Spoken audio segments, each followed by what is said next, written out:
د یو بل پر وړاندې د سریلانکا او افغانستان شلوريزې لوبډلې د راتلونکي شلوريزې لوبلړۍ لپاره افغانستان او سریلانکا لوبډلې اعلان کړې. افغانستان د ابراهیم ځدراڼ په مشرۍ 14 کسیزه لوبډله اعلان کړې چې دا ځل پکې د حضرت زادي، شرف الدین اشرف، وفادار مومند، محمد اسحاق او کریم جنت نومونه هم تر سترګو کیږي. په یاد نوملړ کې د راشد خان، مجیب ځدراڼ او سلیم صافي نومونه نشته ځکه 3 واړه لوبغاړي تر درملنې لاندې دي.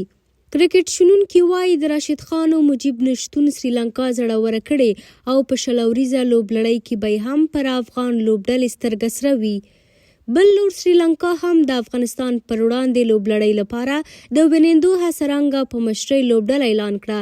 په یاده لوبډله کې یوازې یو بدلون لیدل کیږي او هغه دا چې دشمن تاچمیر لوبډلې ته غوره شوی، خو د لوبېدونکي لوبډلې برخه به نه وي ځکه نوموړی د افغانستان خلاف یوه ورځنیو سیالیو کې ټپي شوی او بنورا فرناندو یې بدیل لوبغاړی دی. په همدې حال کې د افغانستان او سریلانکا شلوريزه لوبلړۍ د روانې فبرورۍ میاشت په 18 پیلیږي او تر 21 به دوام وکړي.